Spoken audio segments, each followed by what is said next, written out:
வணக்கம். காலை நேர பிரதான செய்திகள். செய்திகளினூடாக நர்மதாசிரில் முதலில் தலைப்பு செய்திகள். பயங்கரவாதத்திற்கு நிதி இடலை ஒழிப்பதற்கு பலமான கட்டமைப்பு ஒன்று அவசியம். அரிசி இறக்குமதிக்கான கால அவகாசத்தை நீடிக்கும் எதிர்பார்ப்பில் அரசாங்கம். சில மாவட்டங்களில் இடியுடன் கூடிய மழை. உக்ரைனில் உள்ள கட்டடம் ஒன்றில் குறிவைத்து ரஷ்யா தாக்குதல். இனி விரிவான செய்திகள். அரிசி இறக்குமதிக்கான கால அவகாசத்தை எதிர்வரும் ஜனவரி 10 வரை நீடிப்பதற்கான வர்த்தமானி அறிவித்தலை வெளியிடுவதற்கான யோசனை அமைச்சரவையின் அங்கீகாரத்திற்காக சமர்ப்பிக்கப்பட உள்ளதாக வர்த்தக அமைச்சு தெரிவித்துள்ளது. அரிசி தொகை சுங்கத்திற்கு வந்தாலும் அமைச்சரவையின் தீர்மானம் வரும் வரை அவற்றை விடுவிக்கக்கூடிய இயலுமை இல்லை என சுங்க திணைக்களத்தின் மேலதிக பணிப்பாளர் நாயகம் சீவிலி அருக்கொட தெரிவித்துள்ளார். அதே நேரம் அரசாங்கத்தினால் இறக்குமதி செய்யப்பட்ட 5200 மெட்ரிக் டன் அரிசி கையிருப்பு தொகை இன்று இலங்கைக்கு வந்தடைய உள்ளது.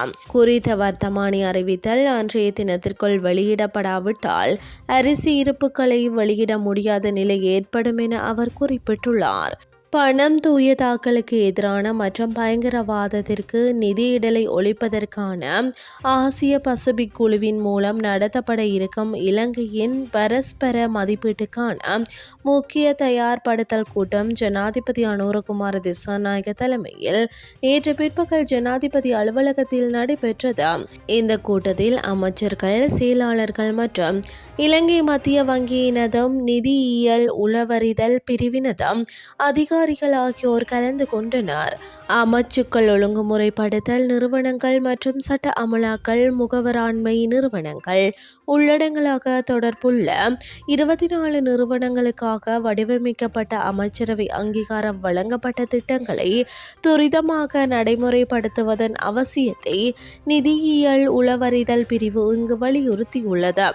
இலங்கை நிதி கட்டமைப்பு ஸ்திரத்தன்மையை பாதுகாத்து நாட்டின் பொருளாதாரம் தொடர்பில் சர்வதேச நம்பிக்கையினை மேம்படுத்துவதற்கு அதனூடாக சாதகமான பெறுபேறுகளை பெறவும் பணம் தூயதாக்கலுக்கு எதிரான மற்றும் பயங்கரவாதத்திற்கு நிதியிடலை ஒழிப்பதற்கு பலமான மற்றும் செயல்திறன் உள்ள கட்டமைப்பு ஒன்று அவசியம் என ஜனாதிபதி சுட்டிக்காட்டினார்.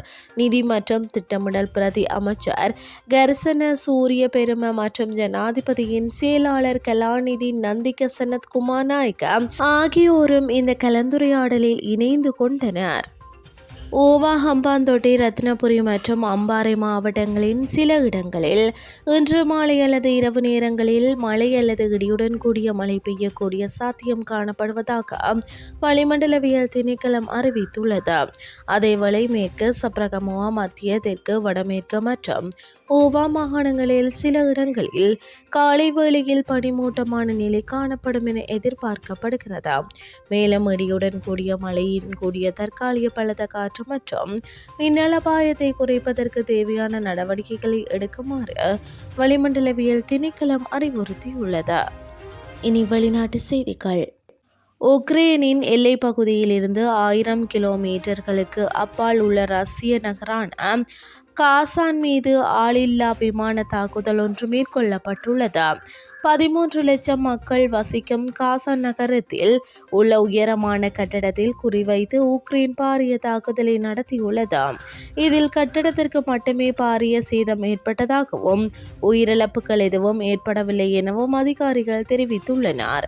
கிட்டத்தட்ட கடந்த 3 வருடங்களாக நடைபெறும் உக்ரைன் ரஷ்ய யுத்தம் கடந்த சில வாரங்களாக பரஸ்பரம் வான்வழி தாக்குதல் தீவிரமடைந்து வருவதாக தெரிவிக்கப்பட்டுள்ளது. இத்துடன் செய்திகள் யாவும் நிறைவடைகின்றது. அடுத்த மணித்தியால செய்திகளை 20:30 எதிர்பாருங்கள். நன்றி.